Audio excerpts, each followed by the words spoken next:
Salut à tous! Aujourd'hui dans cette vidéo, on va changer de format et parler d'une marque et non pas d'un modèle. Aujourd'hui, nous allons découvrir Koenigsegg, une petite marque suédoise qui a réussi à se faire une place parmi les plus grandes de l'automobile. Créée en 1994 par Christian von Koenigsegg, l'ambition est de créer la meilleure voiture de sport au monde. En 1996, le premier véhicule de la marque est présenté, c'est la CC. Cependant, celle-ci n'est encore qu'à l'état de concept. Elle impressionne déjà par ses performances exceptionnelles. En 2002, Koenigsegg révèle la version finale de la CC, c'est la CC8S. La marque suédoise n'a pas réussi à trouver d'accord avec Audi pour le V8, donc celui-ci provient de chez Ford. Il est suralimenté par 2 turbos et développe 655 chevaux. 0 à 100 km/h s'effectue en 3 secondes 5 et la vitesse maximale est de 390 km/h.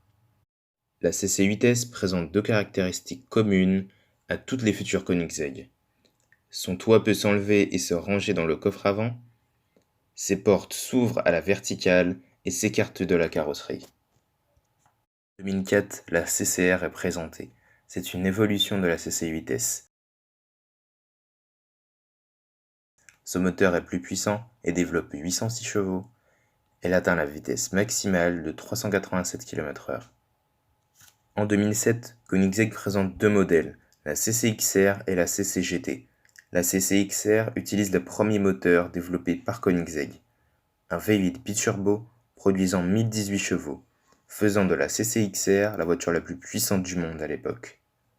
Mais l'innovation ne s'arrête pas là, car la CC-XR peut également rouler au bioéthanol, faisant d'elle la première hypercar écologique au monde. La CC-GT représente quant à elle un défi différent pour la marque suédoise, car avec celle-ci, le constructeur veut faire son entrée en sport automobile et se frotter au Maserati MC12, Ferrari 550 Maranello et bien d'autres. Cependant, suite à un changement de réglementation, la CC-GT ne sera jamais engagée en compétition. En 2010, Koenigsegg présente un nouveau modèle, c'est l'Agera. Il est propulsé par un V8 biturbo développant 960 chevaux et lui permettant d'atteindre la vitesse maximale de 417 km/h. En 2011, une évolution de l'Agera est présentée, c'est l'Agera R. Celle-ci développe 1156 chevaux et atteint la vitesse maximale de 420 km/h.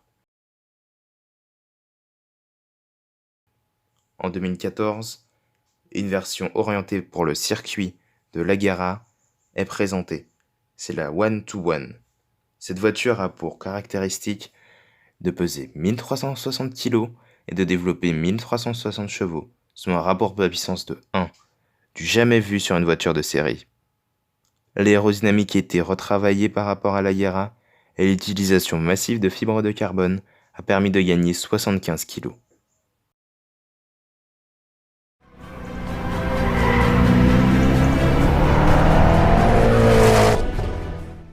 En 2015, la version ultime de l'Agera est dévoilée, c'est l'Agera RS. La Regera est présentée simultanément. C'est la première voiture hybride produite par le constructeur suédois. Ses moteurs électriques, au nombre de 3, sont combinés avec un V8 biturbo lui permettant des accélérations fulgurantes.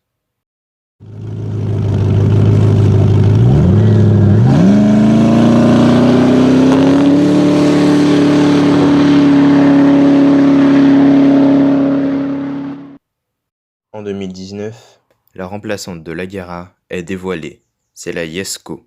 Elle développe 1600 chevaux et promet une vitesse maximale de plus de 480 km/h. En 2020, la Gemera, première méga GT, est dévoilée. Elle est hybride et développe 1700 chevaux. Voilà, c'est tout pour aujourd'hui.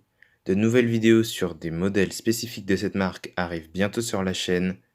Dites-moi si ce format vous plaît et sur quel point il pourrait être amélioré. Et à bientôt pour de nouvelles vidéos.